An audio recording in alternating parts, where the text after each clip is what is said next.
این کتاب در مدت 5 سال بر اساس منبع‌های بسیار قدیمی ایرانی، چینی و اسکندر مقدونی، زمان اسکندر مقدونی و یونان قدیم درباره تاریخ رشت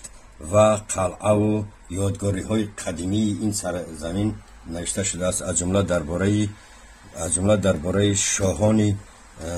رشت، دولت هایی که در اطراف رشت بودند، دولت هایی که در زمان های گوناگون در اینجا بودند، قلعه و دولت های دیگری که در این سرزمین بودند، دولت های از جمله 3 دولت بسیار بزرگ در اینجا وجود داشت. و دیگر چیزی مهمی که در اینجا هست درباره تاریخ وادی رشت، و ساکنان آن که از کدام عصرها تا با این وقت درباره‌شان در تاریخ نوشته شده است، چی یادگاری های تاریخی از اینجا یافته شدند. بسیاری از یادگاری های تاریخی در شکل عکس، صورت، مثلا اینا در وادی رشت در دوره شاه‌های رشت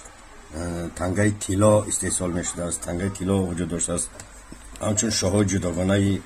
در این سرزمین وجود داشتند. بعد درباره منبع‌های گوناگون یادگاری های تاریخی که در این سرزمین هست، درباره اینها معلومات های داده شده است. درباره سرچشمه های تاریخی و یادگاری های تاریخی که در این سرزمین یافت شدند در تاریخ چندین ساله کوه‌های ارخئولوژی، در این باره معلومات های بسیار پخش نوشته شده است در این کتاب.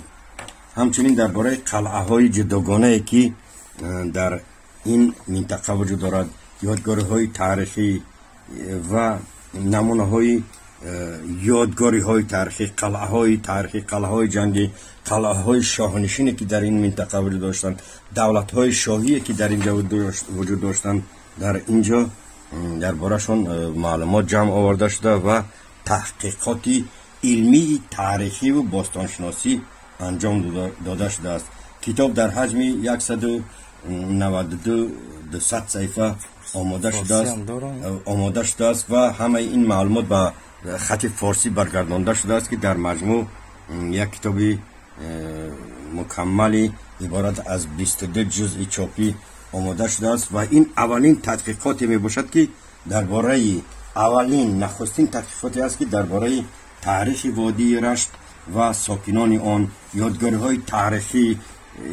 آن نوشته شده است. تا این وقت یگان کتاب مکمل، یگان تحقیقاتی مکمل انجام داده نشده است. تاریخ شناسان بسیار مهم اکادمیک یوسف شاه یعقوبوف جانبک اسراریان، مدیر کاتدرای خلق تاریخ در دانشگاه ملی تاجیکستان، انسیکلوپدیا با کتاب بسیار بهای بلند دادند، ولی امکان چاپش تا هنوز مهیا نشده است و بهایی که دادند همشان بسیار بهای بلند دادند که ارزش چاپ دارد. درباره دولت‌های اطرافی در سرزمینی، درباره دولت‌هایی که در همین سرزمین وجود داشتند، از جمله دولت تاخارستان که یک وقت در وادی غرم بود مرکزش، در وادی رشت،